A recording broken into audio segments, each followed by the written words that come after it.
Hey, how do I get a fair shot here? Because I'm up at 5 every morning working my ass off. Does someone want to just tell me to my face, you're never going to give me the scores I deserve? This is how it's done. Some of these girls have paid their dues. I don't give a I outskated him today. We also judge on presentation. Well, you know what? If you can come up with $5,000 for a costume for me, then I won't have to make one. Till then, just stay out of my face. Maybe you're just not as good as you think. Maybe you should pick another sport. Come on.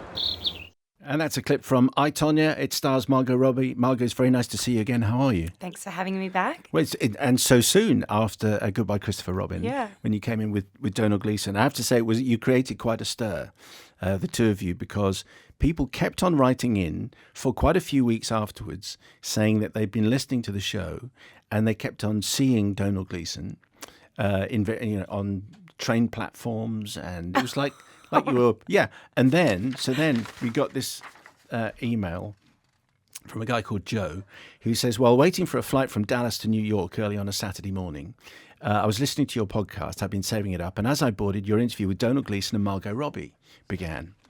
Headphones in, I put my bag in the overhead locker while two women grasping Australian passports waited patiently to get to their seats. As the three of us sat down, I thought to myself it was amusing that they put the only three Commonwealth citizens all next to each other at the front of the plane. This thought was replaced with near paralysing shock, however, when I realised that the second Australian woman was none other than Margot Robbie, who I was listening to on the podcast at that very moment. It was like surreal ventriloquism, listening to her voice without her lips actually moving. What an opportunity, I thought, to talk to Margot about everything. But I did what any devoted fan of your show would do. I sat there in silence for the entire flight, looking straight forward. So there you go. So you respected your space. So kind of him. I actually wish he had said hello or said something. Well, and then we got this from Peter Noble, who's been on China Southern Airlines, where they were showing Goodbye Christopher Robin. And I just want to show you how they've spelt, well, they got your name wrong, how they spelt Donald Gleeson. Abdominal Gleeson. Oh my gosh, that is so good. I'll have to show Donald that. That's so funny. You just call him abdominal. Abdominal. Anyway, all of which I just wanted to tell you. So that's the preamble that's happened since you were on the show last. It's all very exciting. Also happened since you're on the show last is you have a Best Actress nomination for the Oscar. So that must be dominating your thoughts quite a lot for this movie. It's it's so bizarre. Very, very unexpected and exciting. Why is it unexpected? Well, because I lived through doing our film, knowing it was how small it was, how quickly we shot, it's very much an indie film. To be up against films like The Post or something like that, it just seems crazy that we're even in the conversation. And the fact that your producer of the film must make every email, every review, every communication that much more vivid for you. Oh, 100%. Yeah. No, I mean, because as an actor, there's only so much you can influence in a project. But as a producer, I mean, if it turned out badly, it definitely was going to be my fault. There was no blaming someone else for any choices we made. I was a part of all of them, and it was the first time I played a lead role, so I couldn't have been more involved in a film, and it was terrifying to have that come out and think, well, if people hate it, I can't hide behind anyone because it really will be my fault. So to have it well received is amazing, and things like the reviews coming out, or even checking how many people in Iran are watching it or whatever it is. Really? Yeah. We've made about $5 in Iran, so it's not a big territory for us, but it's still it's fascinating to see the reach that a film can. You were a very hands-on producer, budget, marketing, writing, directing, that's all you. Yeah, right the way through. Yep. Started with the script development and finding our director, Craig Gillespie, raising the financing for it and selling our territories, and then going into pre-production, hiring the rest of our crew, and then we started shooting. So obviously I was, preparing all the acting stuff at the same time. So yeah, it's a long process, and then you actually have the production, which has its own enormous amount of logistical issues that pop up every day, and then you've got post-production and the edit suite and all that kind of stuff, and then releasing it, and then the marketing and distribution isn't something I'd gone through before, because I had been a producer on one film before, but it hasn't been released yet. So I hadn't done the marketing and distribution phase, which involving an awards campaign was an entirely different thing again. You just used a very brief phrase in that. You said, of course, I was doing the acting stuff. Oh, yeah. On the acting stuff, okay, for which you've been nominated Best Actress. Tell us about Becoming Tonya, who this woman was for maybe younger listeners who don't remember the story first time around. Yeah, no, I didn't know who she was when I first read the script. I was born in 1990, and the incident that she became so famously known for happened in 94.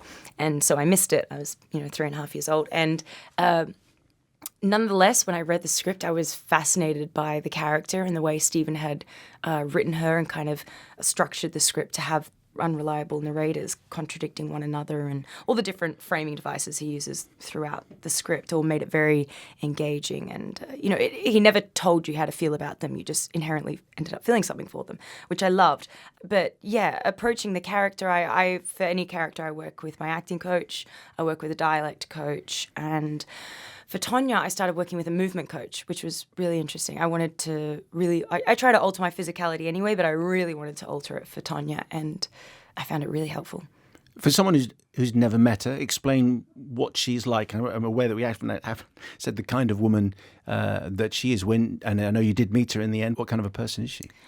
Well, it's the small things that meant the most to me, I suppose, or were most helpful for me trying to embody this character. For me, watching her interviews and watching all the footage, I felt that she always said something but really wasn't feeling what she said. She'd say, I don't care what people think. She says that a lot. But the look on her face when she says it, to me, tells me that she cares a lot what people think. And I found that really heartbreaking. And it tells so much about her. She's a self-proclaimed redneck, but at the same time trying so hard to appease the judges who clearly didn't think she belonged in this sport. There were so many conflicting aspects of her personality, and the way she reacted to situations just seemed so strange to me. And something else I loved about watching her interviews is she seemed to start sentences without knowing how she was going to end them. When you're acting like that, it means that every moment is you're very present in the moment, which is always what you're trying to do as an actor, I feel. So things like that I picked up on, and I wanted to hone in on for the character. But beyond that, I think people you can watch an interview and you can see for yourself what you think of her. But I love that she's very unapologetic. That makes finding your motivation a lot simpler in a scene. And your movie walks, it's very funny, laugh out loud funny, and yet domestic violence is at the heart of the story. You must, as the producer, you must have immediately realised that there is a tone issue here which you've got to get right. Otherwise, people will get very upset. What were the kind of conversations and what were the kind of attitudes that you were trying to put over with having comedy and domestic violence in the same movie? Yeah, I mean, it was the two biggest questions I asked every director we spoke to. How would you accomplish this tone? It's a very specific tone in the script, but how to execute that is an entirely different thing. It's hard to articulate how you can execute tone. And how would you handle the domestic violence? They were the two big issues that we were most concerned with, and things that we spoke in length with all the directors we spoke to. No one answered those questions the way Craig did. We had complete confidence he was the right filmmaker for the job. He had great solutions for those conundrums. It was fascinating to hear his take on it, and honestly, like you said, there was so many ways to do this movie wrong and only one way to do it right, and we really needed that 1 in a million director to be able to do it right, and very fortunately we found the perfect person. And I think people will have to see the film to understand precisely how that balance is achieved, but that the kind of faux documentary style was quite key, I think, wasn't it, to unlocking the fact that at times you address us watching the movie. Yeah, I mean, there's a moment later in the film where the finger gets pointed at the audience and Tonya says, "You're all my attackers too." And it's a moment that is particularly powerful because we have that mockumentary style, framing device. It's a great device to use throughout to let you jump through passages of time, like, okay, now she's 4, now she's 14, now you kind of need a interview room or whatever it is to be able to jump around like that in most films. So it worked on that level, but it made moments that mattered, like that moment, like pointing the finger back at the audience, more powerful because you are directly addressing them. And it's a moment we debated a long time about whether do we keep it in.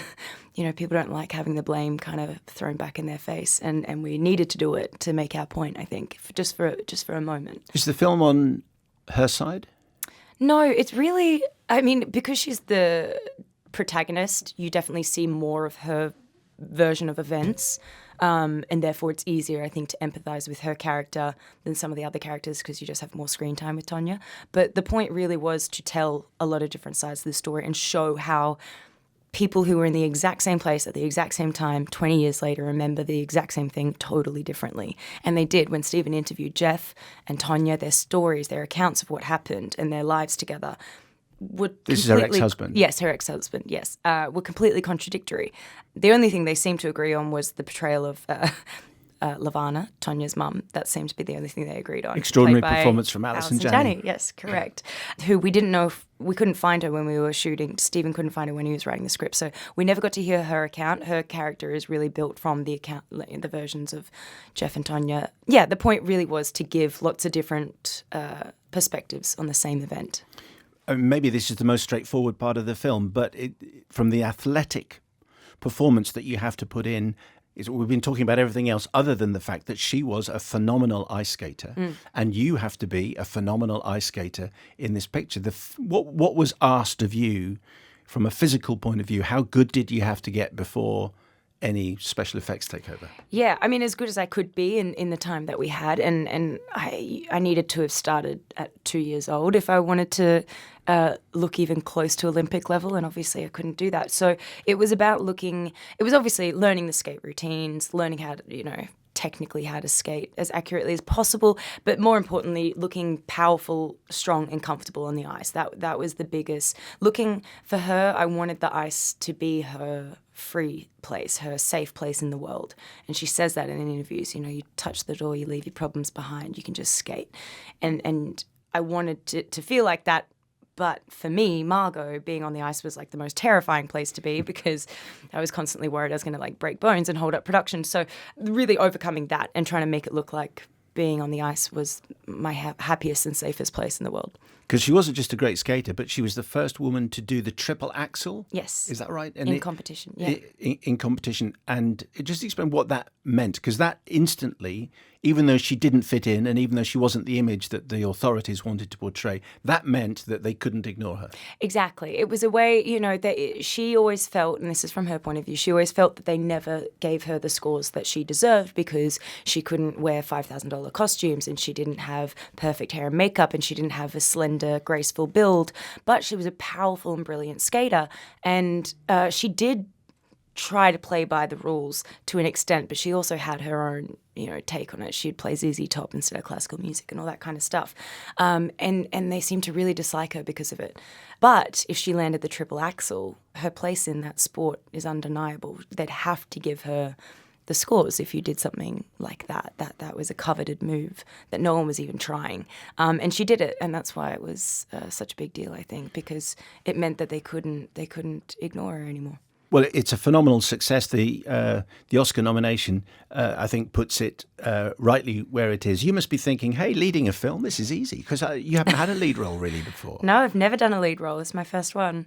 So you must be thinking, this is extraordinary. It's my first lead role. I'm Oscar nominated. I'm the producer on the film, and everybody loves it. It's definitely off to a good start. But it's not the first time I've been offered a lead role, but it's the first lead role that I've actually gone after. I've been very hesitant to really take on a lead role before now. I've been waiting for the right job, the right character, the right time. The movie's kind of on your shoulders, and if it's good, you get a lot of credit, but if it's bad, you get all the blame. So it's a scary thing to do. Well, I wish you all the best for the Oscar ceremony. Thank you. Is it Elizabeth I we see you in next? Yes.